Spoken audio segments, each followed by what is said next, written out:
Welcome to city news. నేను మీ గడ్డమణిల్. ముందుగా headlines. Kotapalli మండలంలో ఇసుక క్వారీలో అక్రమ రవాణాకు తావులేదని తెలిపిన మైనింగ్ అధికారి. ఇసుక అక్రమ రవాణా వదంతులను ప్రజలు నమ్మవద్దని తెలిపిన ఏసీపీ వెంకటేశ్వర్లు.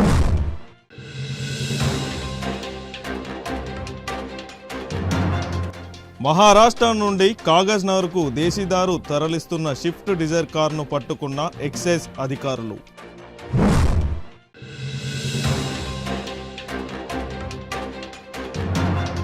మందమరి ఏరియా సింగరేణి గనుల్లో జూన్ 25 బొగ్గు ఉత్పత్తి వివరాలను తెలిపిన జీఎం దేవేందర్. మందమరి ఏరియా సింగరేణి గనుల్లో జూన్ 25కు సంబంధించిన బొగ్గు ఉత్పత్తి వివరాలను జీఎం దేవేందర్ విలేకరుల సమావేశంలో వెల్లడించారు. మందమరి ఏరియా జీఎం దేవేందర్ మాట్లాడుతూ జూన్ 25 నెలకు సంబంధించిన ఓపెన్ కాస్ట్లు అండర్ గ్రౌండ్ గనుల ఉత్పత్తి 2,24,000 టన్నుల ఉత్పత్తి లక్ష్యం కాగా 1,53,799 బొగ్గు ఉత్పత్తి చేయడం జరిగిందని, మొత్తం 69% మాత్రమే బొగ్గు ఉత్పత్తి వచ్చిందని, ఇందులో అండర్ గ్రౌండ్ గనుల్లో 77% ఉత్పత్తి సాధించగా ఓపెన్ కాస్ట్లో 65% బొగ్గు ఉత్పత్తి చేయడం జరిగిందని తెలిపారు. సింగరేణిలో కార్మికులు డ్యూటీకి రాకపోవడం వల్ల 37% నమోదైందని, దీనివల్ల ఉత్పత్తి తగ్గిపోయిందని, రానున్న రోజుల్లో కార్మికుల ఉద్యోగుల గైహాజరు తగ్గించి ఉత్పత్తి పెంచేందుకు కృషి చేయాలని, అలాగే ఓపెన్ కాస్ట్ గనుల్లో కొత్త కాంట్రాక్టుకు టెండర్ వేయడం జరిగిందని, వచ్చినట్లయితే ఉత్పత్తి లక్ష్యాన్ని 100% సాధించగలుగుతామని అన్నారు. ఈ కార్యక్రమంలో SO two GM Vijay Prasad, PA Shyam Sundar, IED Kiran Kumar, Asif, DYPM civil Ramu, senior PO Shankar తదితరులు పాల్గొన్నారు. 2,24,000 టన్నుల టార్గెట్కి 1,53,599 సాధించాము. ఓవరాల్గా 69% ఉత్పత్తిని సాధించాము. అండర్గ్రౌండ్ మైన్స్లో చూస్తే 77% సాధించాము. ఓపెన్ కాస్ట్ మైన్లో చూస్తే 65%, అనగా కేకేఓసీలో 65% ఉత్పత్తిని సాధించాము. దీనికి ముఖ్య కారణం ఏంటంటే మనకి ఓబీ మనం అనుకున్నంత తీయలేకపోతున్నాము. తర్వాత ఈ మంత్ జూన్లో మనకి 14 షిఫ్ట్లు కూడా మనము లాస్ అయ్యాము. దాదాపు 101 mm రెయిన్ వచ్చింది కాబట్టి దాంతో 14 రోజులు ఓబీ కూడా తీయలేకపోయాము. దాంతో ప్రొడక్షన్ కూడా కొంచెం హ్యాంపర్ అయిపోయింది. ఓపెన్ కాస్ట్ మైన్లో రాబోయే కాలంలో మనము కొత్త కాంట్రాక్ట్ కూడా వేసుకోవడానికి ఆల్రెడీ టెండర్ ఫ్లోట్ చేశాము. కొత్త కాంట్రాక్ట్ వస్తే మనకి ఓబీ ఎక్స్కవేషన్ పెంచుకుంటే మనకి ప్రొడక్షన్ కూడా ఎక్కువ వచ్చే అవకాశం ఉంది. అదేవిధంగా అండర్గ్రౌండ్ మైన్స్లో మైన్ వైజ్ ఈసారి వీక్లీ ప్రతి ఒక్క మైన్ని క్రిటికల్గా రివ్యూ చేస్తున్నాము. వారికి కావాల్సిన ఎస్డిఎల్కి సంబంధించిన స్పేస్ కానీ, టబ్స్ కానీ, తర్వాత హాలర్ బ్రేక్ డౌన్స్ కాకుండా చూసుకోవడానికి, తర్వాత యాబ్సెంటిజం తగ్గించుకోవడానికి మనము అధికారులతోటి, యూనియన్ నాయకులతోటి మనం ఫాలో అప్ చేస్తున్నాము. ముఖ్యంగా మనకి KK5లో మనకి 5 SDLs నడపాలి. కాస్పేట్ 1 ఇంక్లైన్లో 6 SDLs నడపాలి. కాస్పేట్ 2 ఇంక్లైన్లో 5 SDLs, మొత్తము 16 SDLs నడపాలి. కానీ మన యావరేజ్గా చూస్తే మనకు 10.7 పోల్ కటింగ్ డ్రిల్స్ పెడుతూ 12 SDLs యావరేజ్గా నడుపుతున్నాము. దాంతో సుమారుగా 5 SDLs అవుట్పుట్ తగ్గిపోతుంది. దానివల్ల మనకు దీంతో మనకు అండర్గ్రౌండ్ ఎఫిషియన్సీ మనకు 100% రావాల్సిన కాడ 77% మాత్రమే వస్తుంది. SDL స్పేర్స్ పెంచుకోవడానికి మన సర్వే ఆఫ్ SDLస్లో రాబోయే కాలంలో కొత్త SDLs ఇవ్వడానికి కూడా యాన్యువల్ ప్లాన్లో అప్రూవల్ ఇవ్వడం జరిగింది. అదేవిధంగా మనకి శాంతికన్లో కూడా ఇంతవరకు మనకి కొంచెము ఫుల్ ఫేస్ రాక కొంత ప్రొడక్షన్ హ్యాంపర్ అయింది. ఇప్పుడు మనకి ఫుల్ ఫేస్ వచ్చింది. మన గేట్ రోడ్స్ ప్రిపేర్ చేస్తున్నాము. ఫ్యూచర్లో లాంగ్ వాల్ టెక్నాలజీ తోటి మనము అక్కడ ఉన్న దాదాపు 10 మిలియన్ టన్స్ బొగ్గు తీయడానికి ప్రణాళికలు చేస్తున్నాము. సో ఇప్పుడు ఫుల్ ఫేస్ వచ్చింది కాబట్టి డైలీ 15 మీటర్ల ప్రోగ్రెస్ అచీవ్ చేస్తే మనకు అక్కడ 300 టన్నుల 350 టన్నుల ప్రొడక్షన్ రావడానికి ఆస్కారం ఉంది. సో అవుట్ బై సిస్టమ్ కూడా మనకు దాదాపు సర్ఫేస్ మీదకి రావడానికి మనకు కన్వేయర్ లెంత్ చాలా ఎక్కువ ఉంది. సో దాన్ని కూడా ఫేజ్డ్ మేనర్లో కన్వేయర్ బ్రేక్ డౌన్స్ కూడా అవాయిడ్ చేసి అవుట్ బై సిస్టమ్ ఏం బ్రేక్ డౌన్స్ కాకుండా మెయింటైన్ చేస్తున్నాము. ఇట్లాగే మనకు యాబ్సెంటిజము, తర్వాత SDLs డిప్లాయ్మెంట్, తర్వాత ఈ స్పేర్స్, తర్వాత మోర్ టబ్స్, ఈ రంగాల్లో స్పెషల్ ఫోకస్ వీక్లీ ఒక మా అండర్గ్రౌండ్ మైన్ రివ్యూ చేస్తూ మనము అండర్గ్రౌండ్ మైన్లో దాదాపు ఇప్పుడు లాస్ట్ ఇయర్తో పోల్చుకుంటే మనకు 300 టన్నులు అధిక ఉత్పత్తి వస్తుంది.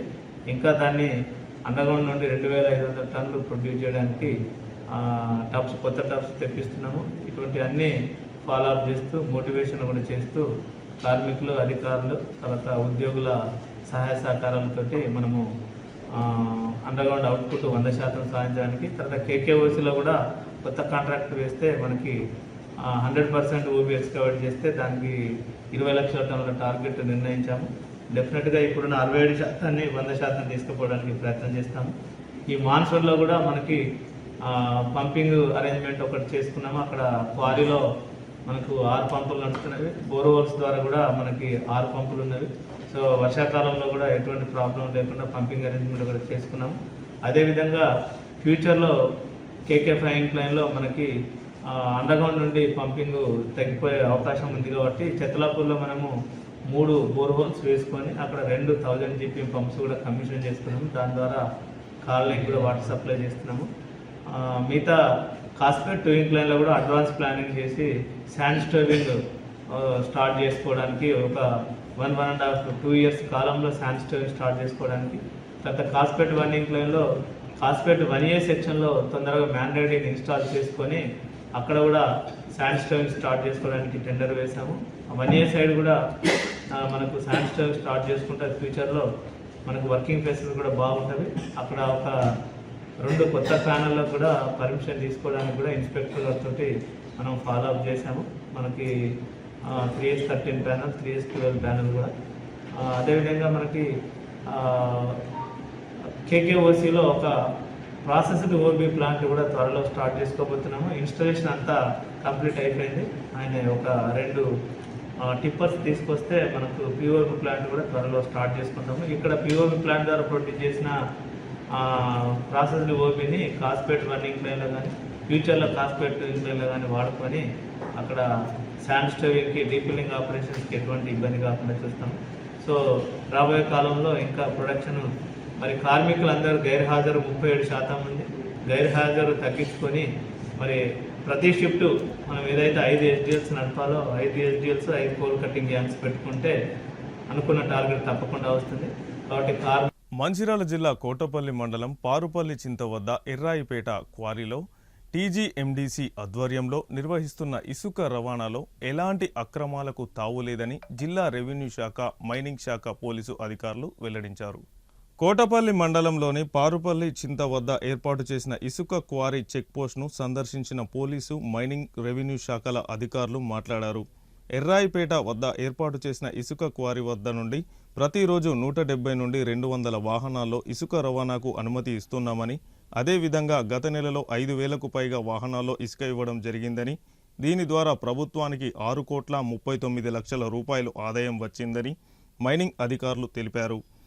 ఆన్లైన్లో బుక్ చేసుకున్న వాహనాల వారి వద్దకు చేరుకుంటున్నాయని, నియమిత టన్నులే ఇసుకను వాహనాల్లో నింపడం జరుగుతుందని, చెక్పోస్ట్ వద్ద ఇసుకతో వెళ్తున్న వాహనాలను వేయింగ్ మిషన్ ద్వారా పూర్తిగా చెక్ చేయడం జరుగుతుందని, ఏమాత్రం పరిమితి మించి లోడు ఉన్నట్లయితే అక్కడే అన్లోడ్ చేయడం జరుగుతుందని అన్నారు.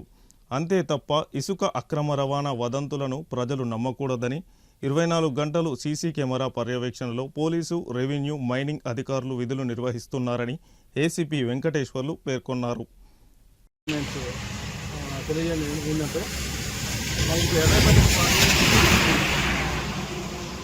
చెన్నూరు ఏరియాలో ఎర్రాయిపేట క్వారీ అనేది నడుస్తుంది టీజీఎండీసీ ద్వారా. ఎర్రాయిపేట ఈ క్వారీలో మనకి ఏంటంటే ప్రతిరోజు దాదాపుగా మనకు 170 వెహికల్స్ టు 200 వెహికల్స్ వరకు డిస్పాచ్ అవుతున్నాయి. మనకు ప్రతి వెహికల్ కూడా ఆర్డర్తో, అంటే మనకి ఏంటంటే ఆన్లైన్లో బుక్ చేసుకున్న తర్వాత విత్ ఆర్డర్తో లోపలికి రావడం జరుగుతుంది. దీనికి సంబంధించిన పర్యవేక్షణ మొత్తం టీజీఎండీసీతో పాటుగా మా డిపార్ట్మెంట్స్ మేము పర్యవేక్షణ చేస్తున్నాము. మళ్ళీ ఈ వెహికల్ ఎప్పుడైతే బయటకు వచ్చిన తర్వాత ఈ చెక్ పోస్ట్ ద్వారా కూడా మీకు చెక్ చేయడం జరుగుతుంది. పోలీస్ వాళ్ళు, రెవెన్యూ వాళ్ళు మేము కలిసి చెక్ చేయడం జరుగుతుంది. ఇప్పుడు మనకు క్వారీకి వచ్చేసరికి దాదాపు లాస్ట్ 1 మంత్ చూసుకుంటే దాదాపుగా ఈ మంత్లో మనకు 5,000 వెహికల్స్ డిస్పాచ్ చేయడం జరిగింది. దాదాపుగా 5,183 వెహికల్స్ వరకు డిస్పాచ్ చేయడం జరిగింది.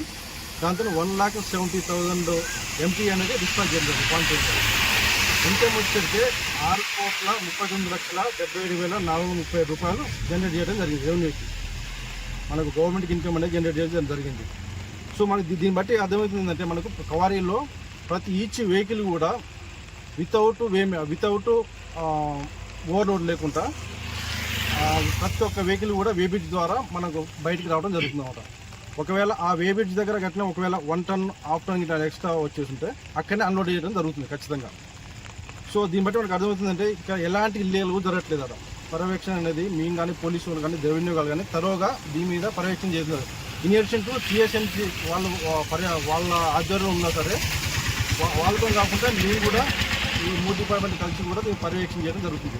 సో కాబట్టి ఎలాంటి డీవియేషన్ లేకుండా మనకు గవర్నమెంట్ కూడా సఫిషియెంట్గా ఒక్క క్వారీ ఉన్నా సరే మనకు దాదాపు 6 కోట్ల చిల్లర మనకు 6,39,77,000 దాకా మనకి ఇన్కమ్ రావడం జరిగింది అన్నమాట.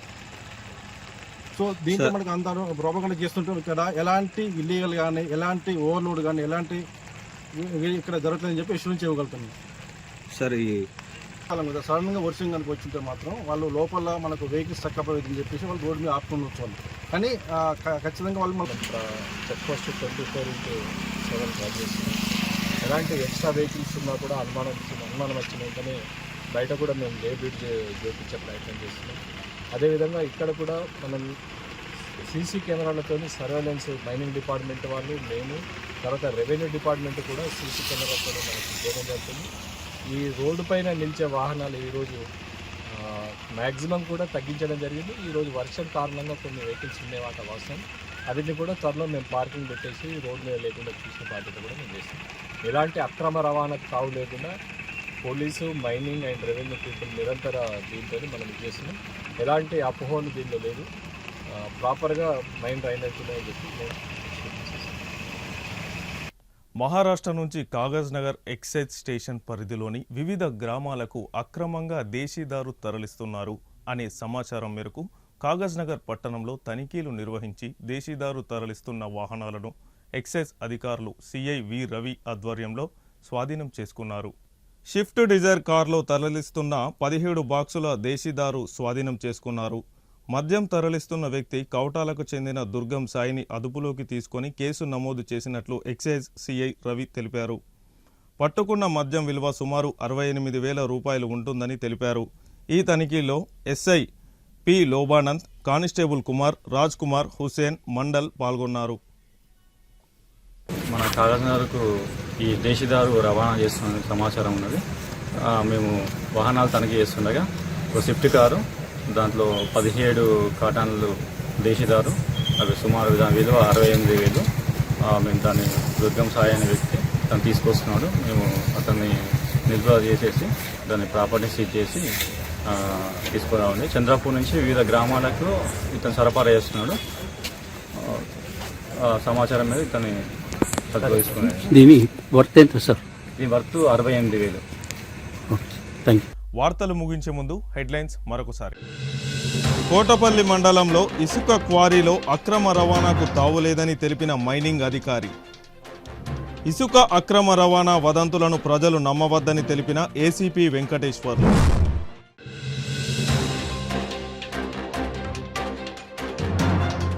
మహారాష్ట్ర నుండి కాగజ్ నగర్కు దేశీదారు తరలిస్తున్న షిఫ్ట్ డిజైర్ కార్ను పట్టుకున్న ఎక్సైజ్ అధికారులు.